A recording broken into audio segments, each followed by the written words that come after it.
A gente tá viajando de férias e aí eu recebi um direct falando, ai, sua família é tão linda, que bacana, como vocês se dão bem, como você é uma ótima mãe, consegue ajudar seus filhos. E aí, mais uma vez, eu acho que essa que é a impressão que o meu Instagram passa, como se fosse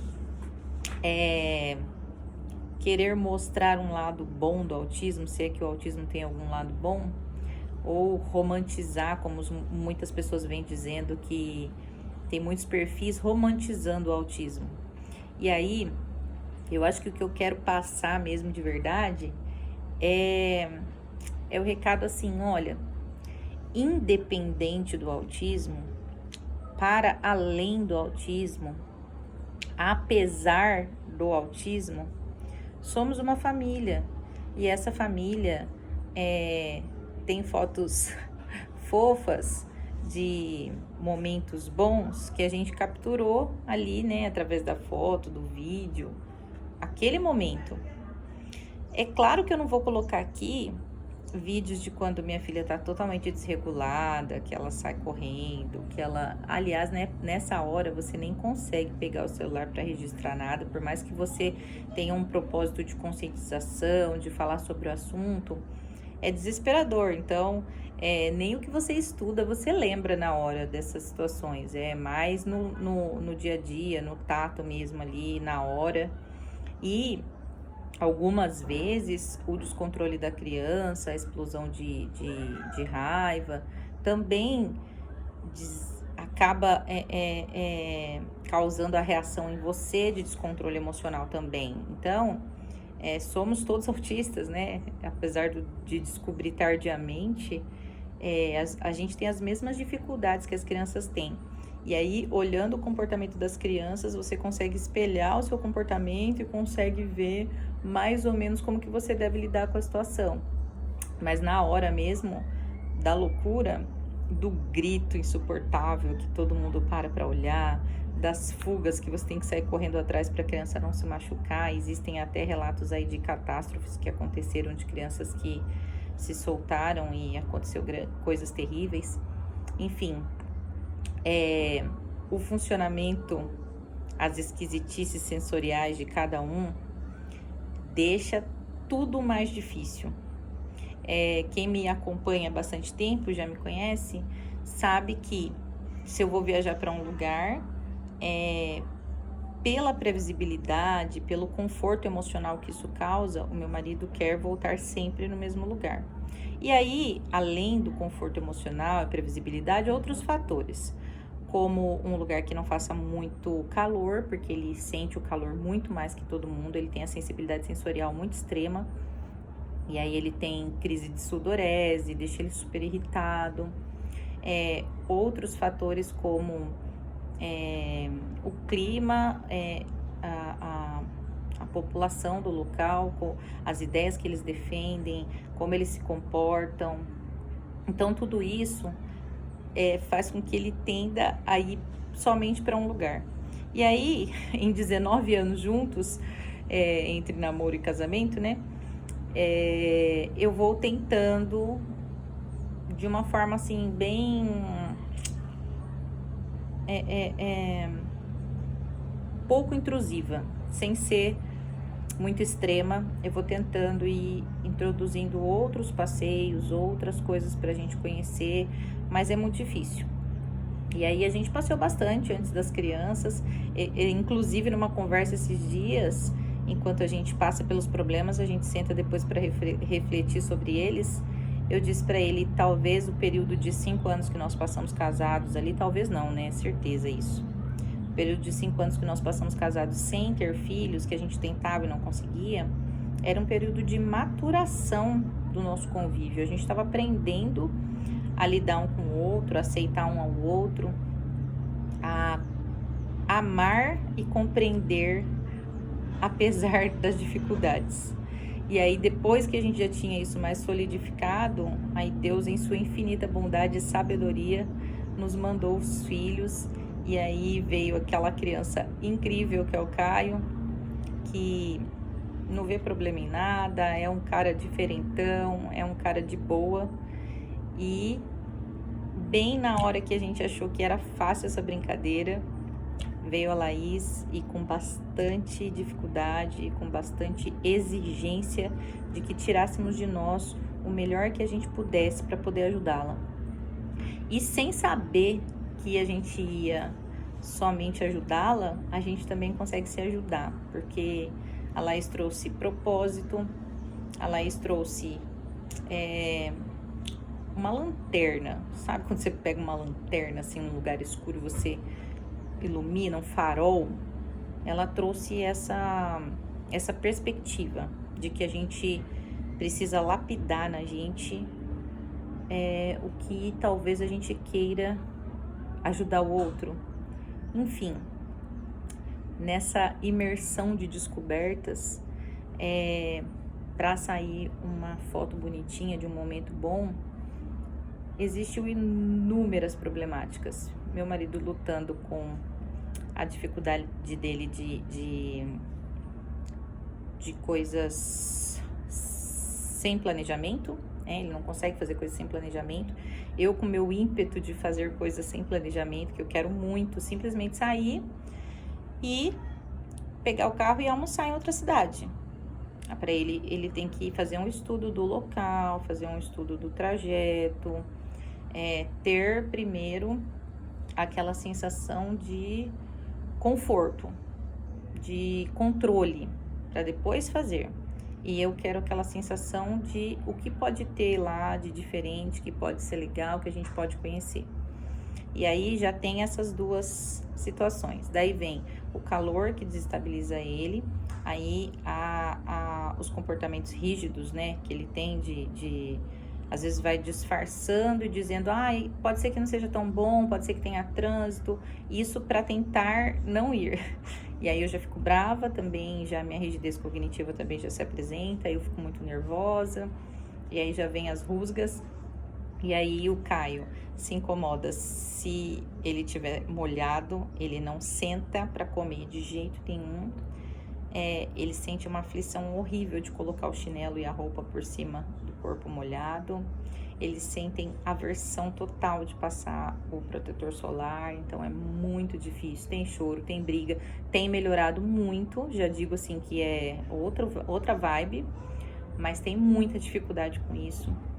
Não é uma dificuldade comum, onde as pessoas falam assim, então você está dizendo que todas as famílias são autistas, porque todo mundo tem alguma coisa. Não, gente, é uma dificuldade extrema, de você saber que você tem que passar, a criança passar chorando, estragar lá metade do passeio, quando você consegue resolver essa crise, que a criança para de chorar, que ela consegue aceitar, que ela já está protegida, aí ela vai brincar. Ou então, o contrário, a criança se negar totalmente e você não aguentar segurar a onda e fazer, mesmo que seja difícil, e depois a criança passa a noite inteira chorando porque queimou demais. Então, tipo assim, são extremos muito grandes. E depois disso tem as desregulações da Laís, que para ela tá tudo bem. Mas de repente, quando o cansaço chega ou quando a fome chega, meu Deus, segura que o desafio é grande. Ela corre, ela foge, ela grita, e ela grita muito. E aí é aquela parte de matar você de vergonha, né, de todo mundo ficar olhando e a gente não saber o que fazer. E aí isso também desperta gatilhos na gente, porque você vai tendo paciência, vai lidando. Tem horas que você consegue contornar e consegue dar tudo certo. Tem horas que buga todo mundo, volta todo mundo louco. Samuel, o Caio, eu, a Laís. Aí, tipo, depois do banho, depois que a gente come, depois que a gente tira um cochilo, é que a gente acorda normal de novo. Normal, né? De novo. Mas, enfim, não é uma página de passar uma... tudo bem ter autismo. Não é uma página de passar uma informação assim, somos autistas e somos lindos e felizes e dá tudo certo. Não é.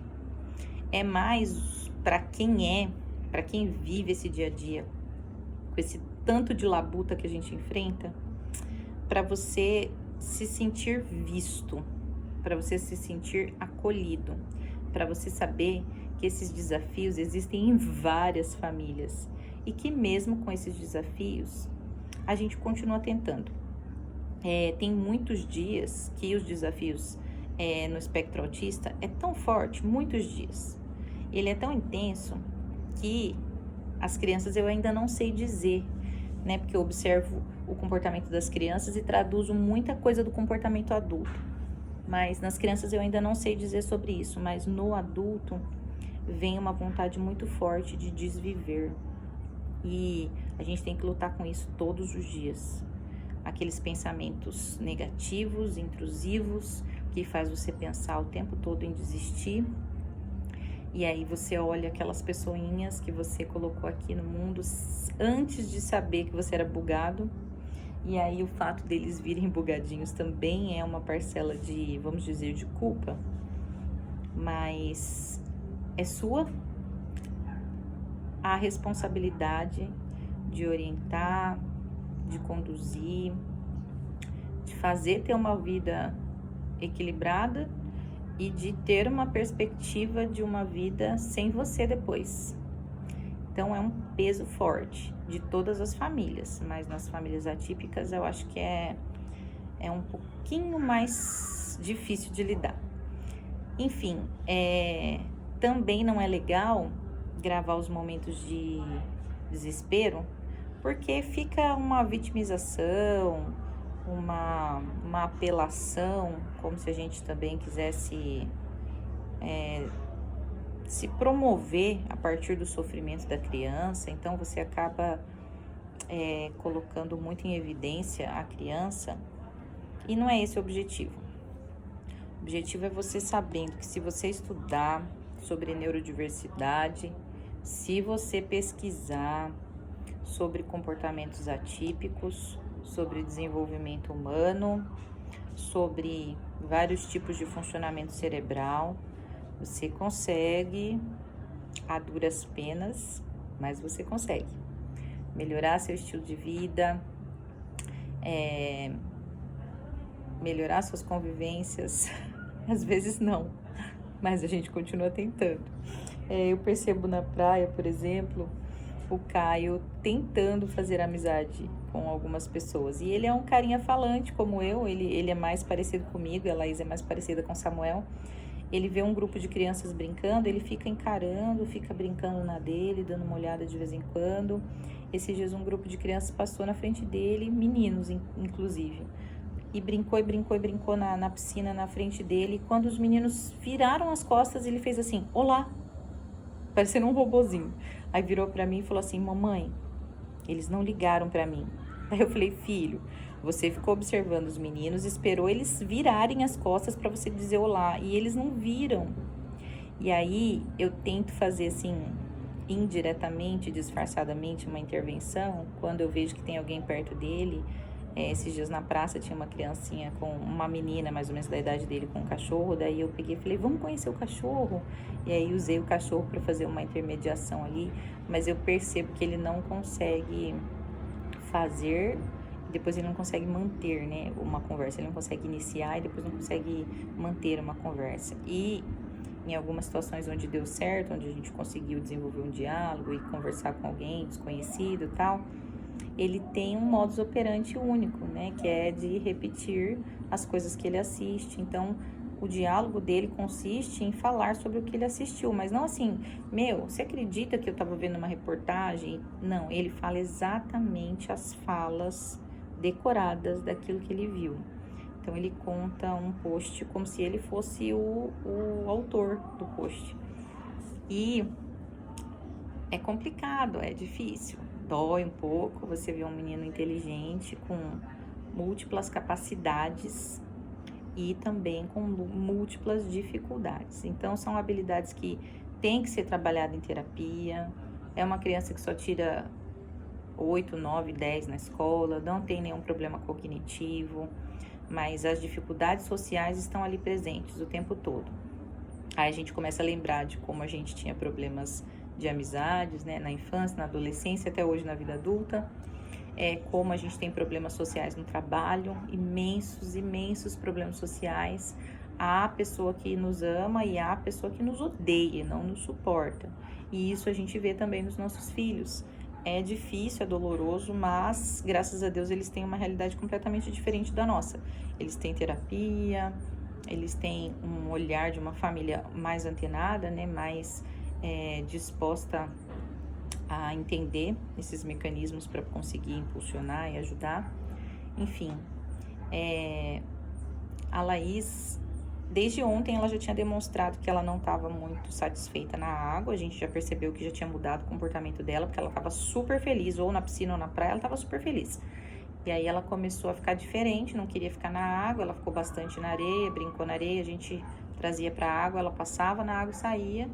Ela juntou conchinhas, ela ficou girando em volta da mesa que tinha lá para ela poder ir cantando sem parar, porque ela fala sozinha o tempo todo. E cantando, a gente já percebeu que estava diferente. Aí hoje a gente levantou, fez um plano, meu marido tentando desfazer o plano, como sempre, mas eu insistindo e tal, e a gente ia arrumando a casa, a gente tem muito problema com limpeza, e a gente chegou aqui, tava bem precária a limpeza, a gente teve que comprar produtos de limpeza e dar uma faxina no apartamento. Essas coisas também não saem na foto. Enfim, a gente já deu nossa ajeitada em tudo, Samuel limpa os banheiros, junta o lixo, eu já faço os lanches da gente, já preparo os lanches e já limpo a cozinha, a gente já tira a roupa da máquina, pendura, recolhe a que tava pendurada, enfim, a gente já tem um modus operandi, a gente foi fazendo nosso modus operandi e vamos pra praia. A Laís, não, eu não quero ir à praia e eu não quero ir à piscina. E aí ela bugou já veio aqui pra fora onde estavam as roupas e começou a conversar com as roupas e brava. Aí a gente, filha, calma, você não quer ir pra praia, não quer ir pra piscina? Não, eu quero assistir TV. Então tá bom, descansa, fica aí assistindo TV. Daí de repente deu uma diarreia nela. E aí a gente percebe, ela não conseguiu expressar, mãe, não estou me sentindo bem, estou passando mal, mas ela conseguiu expressar no comportamento dela desde ontem pequenos sinais que já deixou a gente alerta. Então, se a gente tivesse ignorado esses sinais e já saído logo cedo, a gente teria passado pelo problema da diarreia dela no caminho, no lugar onde a gente estivesse, ia causar um transtorno muito maior. Mas a gente já tem essa sensibilidade de perceber que o comportamento dela diz muito do que pode vir a acontecer. E aí a gente estava em casa, graças a Deus, a gente já conseguiu cuidar dela, e aí a gente deixou ela livre, né, para ela fazer o que ela quisesse. Ela começou a ouvir música com o pai, e aí começou a andar, correr de um lado para o outro, correu exaustivamente, curtiu a música, ela entra na vibe da música, curte. De repente, do nada também, do mesmo jeito que veio, vai, papai, agora chega de música. E aí você tem que desligar logo, porque senão já causa outra desregulação. E aí ela foi, pegou os livrinhos dela, o pacote de canetinhas dela e foi pintar. E a gente percebe que ela tá fazendo o quê? Ela sentiu algum desconforto e ela tá se regulando, ela tá procurando meios de ficar bem. Tudo isso é aprendido através de pesquisa, através de... Se você não gosta de ler, se você não gosta de pesquisar, de ler artigo científico, de ler livros sobre autismo, acompanha nas redes sociais, tem muita gente falando sobre isso. Cada autista adulto que fala alguma coisa, você consegue identificar um jeito de lidar com os problemas da criança, com essas dificuldades que aparecem, que a gente não sabe o que fazer, e aquela dica muda tudo. Enfim, autoconhecimento, pesquisa, conhecimento sobre neurodiversidade, ajuda muito. E o que eu venho trazer aqui é conscientização. Apesar dos pesares, você tem que aprender com esses desafios e levar essa consciência para o mundo, que as pessoas funcionam de forma diferente e a gente que tem que aprender essas formas para a gente conviver melhor. Para um ser melhor que o outro? Não, nunca para isso. Para um ajudar o outro, para um tolerar o outro, para um suportar o outro. E juntos, a gente fazer uma existência aqui que seja aceitável, que seja boa pra gente e boa pra quem tá perto da gente. É sobre isso. Um beijo da professora Lenita e de toda a família.